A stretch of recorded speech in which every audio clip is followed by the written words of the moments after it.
네, 이희호 여사가 오늘 오전 3박 4일 일정으로 방북길에 올랐습니다. 이번 방북을 계기로 남북관계에 훈풍이 불 수 있을지 정영태 통일연구원 선임연구위원 그리고 지난 2000년 6.15 남북공동선언 당시 평양을 방문했던 김한정 전 청와대 제1부속실장과 함께 자세한 이야기 나눠보겠습니다. 네, 두 분 안녕하십니까? 네, 안녕하세요. 네. 제가 김 실장님이라고 해야 됩니까? 아니면은 지금 교수님이시니까 교수님이라고 부르는 게 뭐가 낫습니까? 교수님이 네, 제가 교수님이라고 하겠습니다. 예. 오늘 오전에 김포공항으로 직접 나가신 거죠? 배웅을 나가신 거죠? 네. 오전 10시에 우리 이스타 항공편으로 김포공항에서 출발하셨습니다. 아주 건강하고 상기된 표정이셨습니다. 네. 그 3박 4일 일정 아니겠습니까? 그러면은 뭐 일정을 뭐 간략하게 정리를 한번 해주실까요? 오늘 도착해서 평양 산원을 방문하기로 되어 있고요. 네. 내일은 어린이 보육 시설들을 둘러보실 겁니다. 모레는 묘향산, 그게 국제 친선 박물관도 있고, 관광을 좀 하시고요. 글피 이제 돌아오십니다. 3박 4일 일정입니다. 네, 3박 4일의 구체적인 일정에 대해서는 잠시 뒤에 좀 더 자세히 알아보도록 하고요. 이제 정 의원님, 이호 여사께서 육로가 아닌 서해 직항로를 이용해서 지금 방북길에 올랐지 않습니까? 네. 왜 육로를 이용하지 않고 이렇게 항로를 이용했는지 어떤 의미가 있는지 짚어주실까요? 사실 그 육로로 방문을 하게 되면은 우리 남북한 관계사에 있어서는 굉장히 그 중요한 의미를 갖죠. 왜냐하면은 판문점을 거쳐서 직접 차량을 이용해서 그 평양까지 갈 수 있다고 하는 그런 상징적인 의미가 상당히 그 크다고 볼 수가 있습니다. 그것에 비해서 오히려 그 항공 그것을 통해서 이제 간다는 것은 그런 이제 남북한 관계사에 있어서는 좀 의미가 덜할 수는 있겠지만 그러나 그 항공을 통해서 가는 건 첫째 이제 지금 이희호 여사께서 그 연세가 굉장히 많으시지 않습니까? 지금도 휠체어를 타시고 다니시고 이렇게 하니까 영향 건강상의 문제를 우리가 생각을 해본다면은 오히려 이런 항공 이것을 직항을 통해서 가는 것도 상당히 그 의미가 있다. 뭐 어떻든 그것도 항공도 마찬가지로 의미를 우리가 부여한다면은 나름대로 또 크다고 볼 수가 있습니다. 왜냐하면 지난번에 그 김대중 대통령께서 그 정상회담을 하시고 그다음에 그 이후에도 그 여러 가지 그 직항을 위해서 굉장히 노력을 했어요. 예를 들면 금강산, 백두산 그런 거 관광을 열어서 그것을 우리가 직항을 통해서 우리 관광객을 왔다 갔다 할 수 있도록 한다. 그 이후에도 여러 가지 그 평양을 찾는 우리 한국의 방문객들 이걸 해서 직항을 통해서 왔다 갔다 한 적이 사실이 있거든요. 이렇게 함으로써 남북한의 어떤 교류라든가 이런 협력의 분위기 그리고 정신 이런 것들을 또 뒷받침해 줄 수 있는 그런 또 의미도 동시에 지니고 있죠. 네, 교수님. 애초에는 말이죠. 북측에서 항공편도 제공할 수 있다라는 말이 전해진 것 같은데 저가 항공 맞습니까? 저가 항공 길에 올라섰거든요. 우리 여사님께서는 이번에 인도주의 방문 아닙니까? 북한의 어린이 돕기 차원에서 진행을 했습니다. 육로로 승용차편으로 가시고 싶어 하셨어요. 비용도 적게 들고. 근데 사실은 북한 쪽에서 육로 방문을 좀 꺼립니다. 여러 가지 이유가 있겠지만 우선은 북측 도로 사정이 아직 안 좋습니다. 지금 평양에서 개성까지 북측 고위 관리들도 오는데 3시간 반 정도가 소요된 정도로 도로 사정이 안 좋습니다. 우선 그런 부분이 하나 있고요. 안전 문제도 있다고 그럽니다. 터널, 도로, 또 교량 이런 부분. 그래서 2000년 우리 방북 때도 육로 방문을 고집을 했지만 북측에서 아주 간곡하게 항공편으로 이용해달라. 그래서 우리는 또 민간 차원이지 않습니까? 그래서 정부 비행기를 쓸 수는 없는 상황이기 때문에 좀 고민을 했었는데 그러니까 북쪽에서 그렇다면 우리 쪽 북측 비행기를 내드릴 수도 있다 이렇게 제안을 왔지만 그러나 우리는 이호 여사님께서는 그렇다면 우리가 알아보자 해서 다행히 이스타 항공에서 아주 좋은 조건으로 저렴하게 비행기를 갈 수 있도록 배려를 해줬습니다. 오전 10시에 출발했으니까 보통 55분 정도 걸리는 걸로 알고 있습니다. 그러면 11시쯤 도착하신 게 아닌가 생각이 드는데 지금 외신에서는 도착했다고 평양 순환공항에 무사히 도착했다고 보도가 나오고 있네요. 누가 영접을 했는지도 궁금한데요. 혹시 들으신 이야기 있습니까? 아직 밝혀진 게 없습니다. 아마 김양근 대남당당 비서나 아니면은 원동현 아태평화 지금 부위원장이죠. 그분은 서울도 왔다 갔고 그런 분들이 나오지 않을까 이렇게 생각하고 있습니다. 예, 교수님 지난 2000년 평양 방문하셨을 때와 비교를 해보자면은 어떨 것 같습니까? 예. 지금은 차원은 다르죠. 그때는 역사적 최초의 정상회담이었고 지금은 이제 전 영부인이시지만 민간 차원이죠. 예. 아무래도 뭐 이유 여사 이번 방북이 김정은 제1위원장 초청으로 이루어졌으니까 국빈급으로 예우를 하지 않을까라는 생각이 드는데 그런 부분에 대해서는 조율이 이루어진 겁니까? 어떻게 된 겁니까? 북쪽에서 상당히 환대하고 또 최선을 다해서 이게 모실 거라고 이제 기대를 하고 있습니다. 네. 우선 북쪽도 대화를 바라고 있습니다. 남북관계 개선을 에 대한 의도가 전혀 없는 것이 아니고 또 우리 남북 관계에서 우리 김대중 대통령의 6.15 정상회담 그 업적에 대해서는 북한도 평가하고 있는 상황이기 때문에 이번 방북이 여러 가지 경색된 남북 관계를 좀 호전시키고 또 대화의 새로운 물꼬를 트는데 여건 조성에 도움이 됐으면 하는 바람입니다. 북측도 그런 면에서 신경을 쓰지 않을까 이렇게 기대를 하고 있습니다. 방북단이 지금 19분 아니겠습니까? 그런데 정부 인사는 포함이 되지 않았거든요. 뭐 민간 부분의 방북이니까 그렇다 하더라도 어떻습니까? 이렇게 민간 차원에서의 방북단만 구성돼서 이렇게 올라가는 이유는 뭘까요?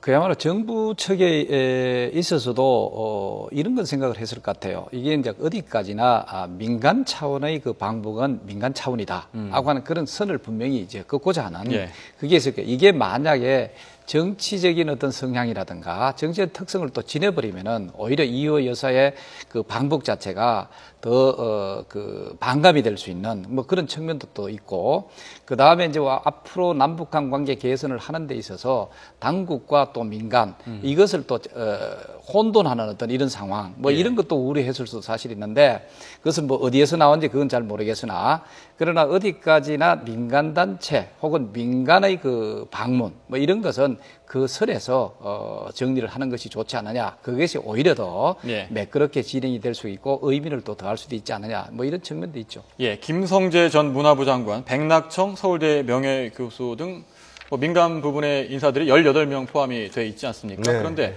이렇게 북한에 올라갔을 때 수행단은 별도의 일정을 수행하는 겁니까? 어떤 다른 일정을 수행하는 겁니까? 아니면 같이 움직이는 겁니까? 대부분의 일정을 우리 여사님하고 같이 소화할 것으로 보입니다. 그러나 이제 인원이 많기 때문에 부분적으로 별도의 일정을 제공받기도 합니다. 우리 2000년에도 김대중 대통령 공식 일정 외에 수행원들은 별도의 일정을 가졌습니다. 예.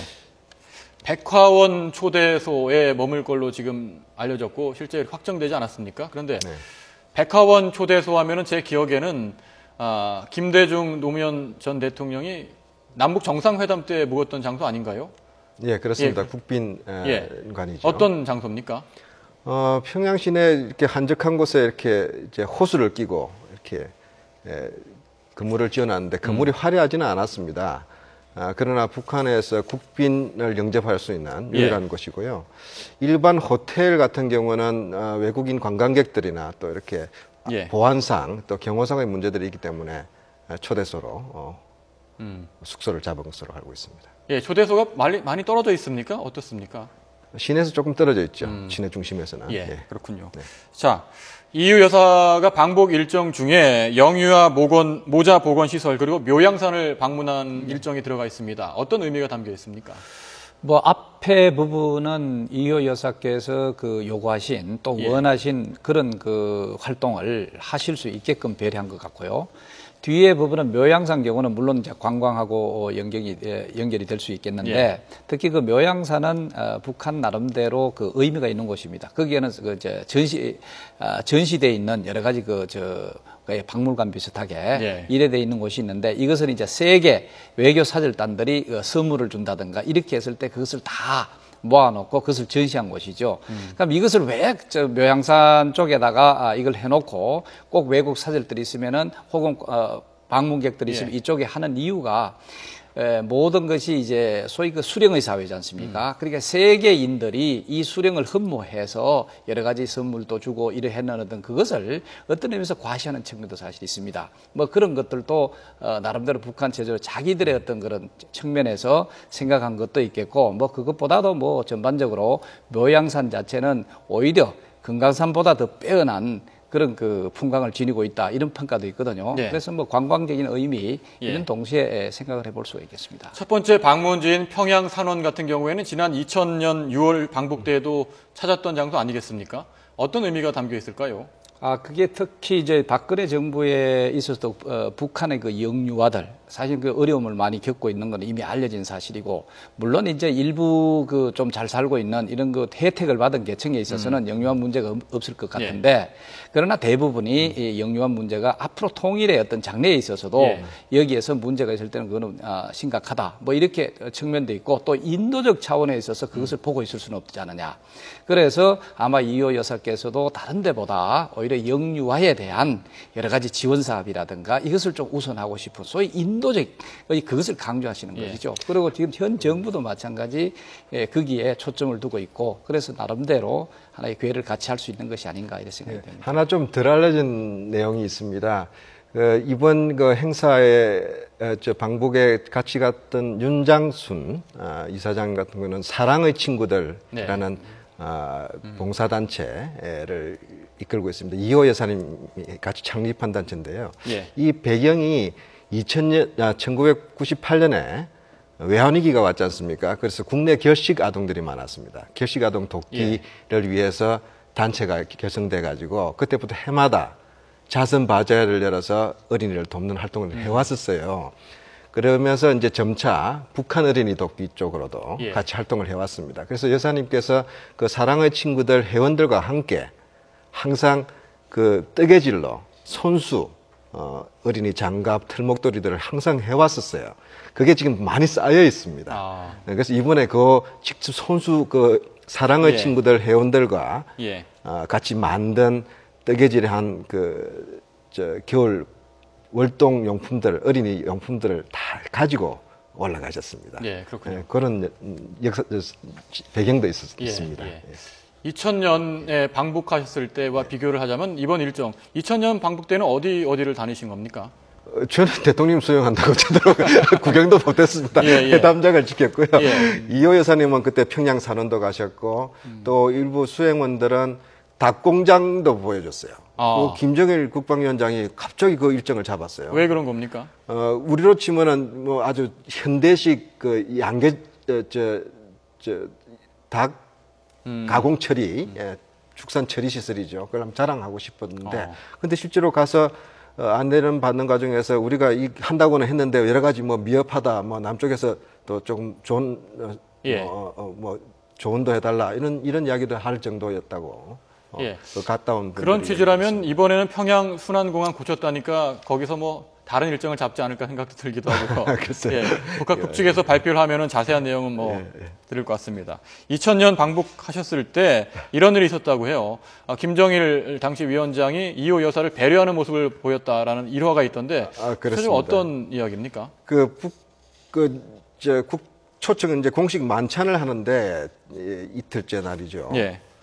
그날 또 역사적으로 남북 정상 간의 합의도 일어난 날입니다. 아주 축제 분위기였는데 두 정상이 헤드 테이블에 앉아 있는데 이호 여사는 자리가 없어요.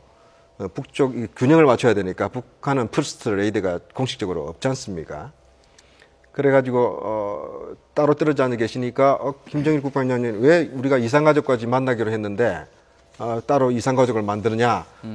이호 여사님 헤드 테이블로 모시라고 뭐 이렇게 주변 사람들한테 이야기를 하고, 또 임동원 당시 통일장관께 직접 그 권유도 하고 했습니다. 그런 일화가 있었죠. 자, 시간이 부족해서요. 마지막으로 지금 가장 큰 관심은 김정은 제1위원장을 만날 수 있느냐, 만날 일정이 잡혀 있느냐 하는 것 아니겠습니까? 두 분이 간략하게 예측을 해주신다면 어떨까요? 먼저 김 교수님부터. 정 박사님부터. 정 박사님부터 해주실까요? 아니 뭐 저는 그 여러 가지 정황으로 봤을 때는 그 김정은 위원장이 직접 영접할 가능성이 사실 있다. 뭐 그렇게 함으로써 앞으로 뭐 남북한 관계 개선에 나름대로 좀 마중물이 될 수 있는 그런 계기도 될 수 있다는 생각이죠.